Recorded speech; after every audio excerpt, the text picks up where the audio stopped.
सातारकर म्हणून आणि एक माणूस म्हणून, एक या देशाचा नागरिक म्हणून आपल्याला शर्मेनं मान खाली घालायला लागावी अशी ही घटना आहे।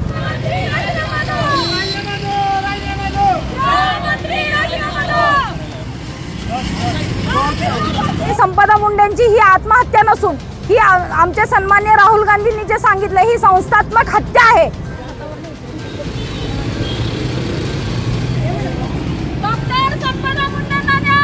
एक डॉक्टर महिला भगिनीवर अन्याय झाला आणि त्याने आत्महत्या केली, त्याचा निषेध करण्यासाठी या ठिकाणी कॅन्डल मार्च काढलेला आहे।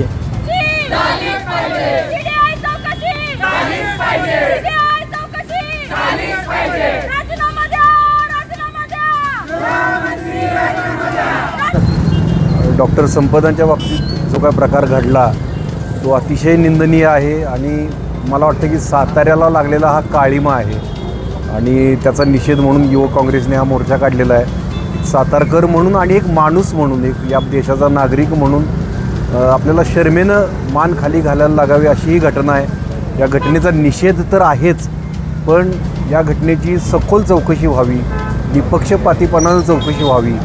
चौकशी होण्याच्या आधीच क्लीन चिट देण्याचे प्रकार चाललेले आहेत, बऱ्याच गोष्टी चाललेल्या आहेत, त्या सगळ्या आता थांबाव्यात। हे किती दिवस चालणार आहे, हे किती दिवस आपण हे सहन करणार आहे? बरं, यात अनेक कंगोरे आहेत की जर एक डॉक्टर आत्महत्या करते, बरं ती आत्महत्या का हत्या आहे ते आपल्याला माहिती नाही।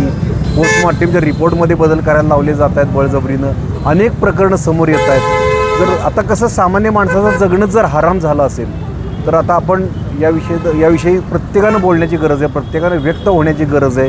हे सगळं बदललं पाहिजे, एवढंच मी बोलतो। आज या ठिकाणी डॉक्टर संपदा मुंडे यांना न्याय मिळावा, आरोपींना फाशीची शिक्षा व्हावी आणि संपूर्ण गुन्ह्यामध्ये असलेल्या सर्व आरोपींना CBI मार्फत सखोल चौकशी व्हावी, निपक्ष चौकशी व्हावी, यासाठी सन्माननीय संध्याताई सवालाके यांच्या नेतृत्वाखाली आणि त्यांच्या आदेशानुसार आम्ही या ठिकाणी महिला काँग्रेस, युवक काँग्रेस आणि NSUI काँग्रेस यांच्या मार्फत कॅन्डल मार्च काढलेला आहे।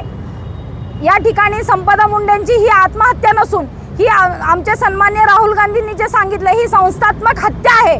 यामध्ये सर्व प्रशासकीय अधिकारी इन्व्हॉल्व आहेत, यामध्ये अनेक राजकीय नेते इन्व्हॉल्व आहेत। संपदा मुंडेंनी यांनी जर हातावरती त्यांच्या आरोपींची नावं लिहिलेली आहेत, त्यांच्या 4 पानाच्या चिठ्ठीमध्ये त्यांच्याबाबत घडलेल्या अत्याचाराच्या संपूर्ण लेखाजोखा त्यांनी मांडलेला आहे, तर यांना चौकशी करायला ना सर्व आरोपींना अटक करायला हरकत नव्हती या ठिकाणी। पण सन्माननीय मुख्यमंत्री हे त्यांना पाठीशी घालण्याचं काम करतात। संपूर्ण शासन चालवण्यासाठी हे सरकार अपयशी ठरलेलं आहे। महिलांची 50% मतं घ्यायची, पण महिलांना सुरक्षितता देताना त्याच्याबाबत कसलीही काळजी नाही।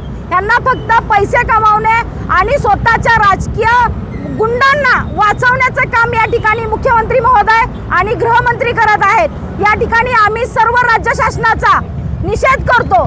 ज्यावेळी एखाद्या अधिकाऱ्याला वाटतं की मला वाचवणारं पाठीमागं कुणीतरी आहे, त्याच वेळी या ठिकाणी पोलीस प्रशासनामध्ये असले गुंड काम करत असतात आणि या गुंडांना घरी बसवण्याचं काम येणाऱ्या माध्यमातून आम्ही महिला काँग्रेस, युवक काँग्रेस आणि संपूर्ण काँग्रेसच्या माध्यमातून करू।